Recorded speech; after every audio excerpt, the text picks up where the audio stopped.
Today I have come to Maccesfield Forest, and I've come here for a couple of reasons today. One is to test out the new mics what I've just had from Eddie Scalson, Peak District Photography. Cheers for them, Ed.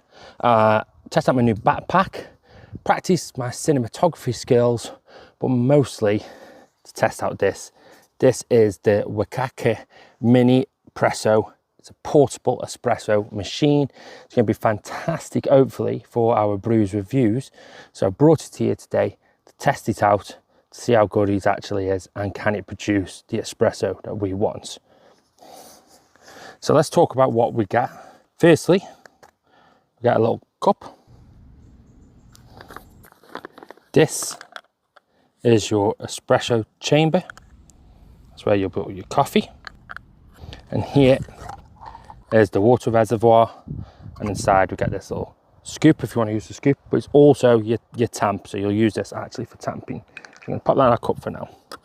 So the idea is you bring your hot water, you fill your reservoir up, you've got your coffee grounds tamped ready to go, and you pump it through and it'll pump out a fantastic fresh espresso. First thing we need to do, it is highly recommended that you flush it through with some warm water to make sure you preheat the mini espresso machine. So we're going to do that. The reservoir's full. Clip that back on. Be careful, because if it does overflow, it will be in your hands. I'm just going to pump this through to preheat the machine.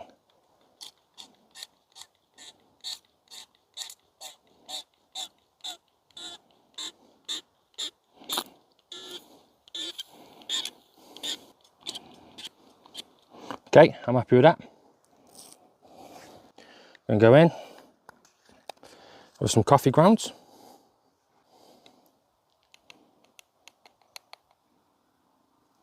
Tamp it with the back of a spoon. Attach it back.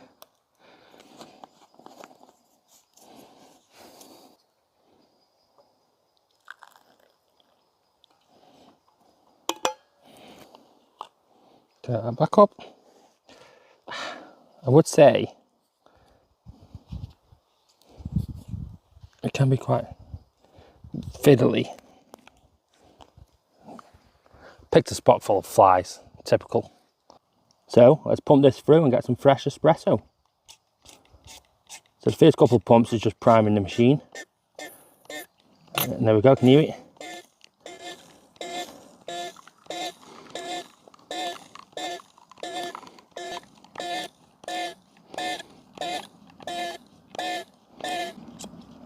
And there we go, one freshly made espresso.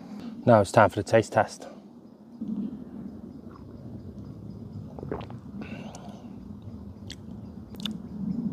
That's not bad at all. That's not bad at all. It's slightly sour, which means it's possibly under extracted. So maybe need to adjust how much coffee is going in, or adjust the temperature of the water. Now I know my flask has been a bit faulty at the minute, and it was warm on top when I took it out of the bag, so there's a good chance that is letting air get to it and it's cooled the water a little bit.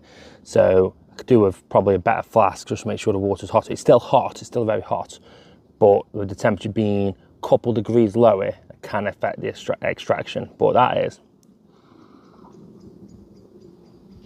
a fantastic piece of kit. Small and portable. It comes with its own cup as well, which is great, and it's currently on sale. Now I wouldn't have brought this any other time because it's normally about 50 to 60 pounds.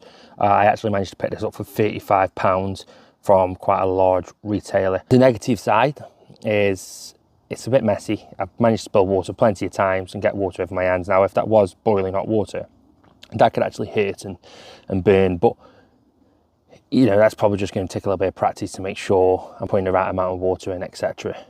But I am quite happy with that.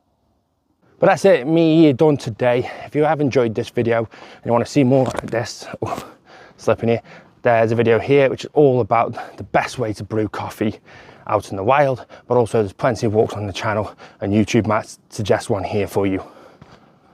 Right, let's find a way back to the car.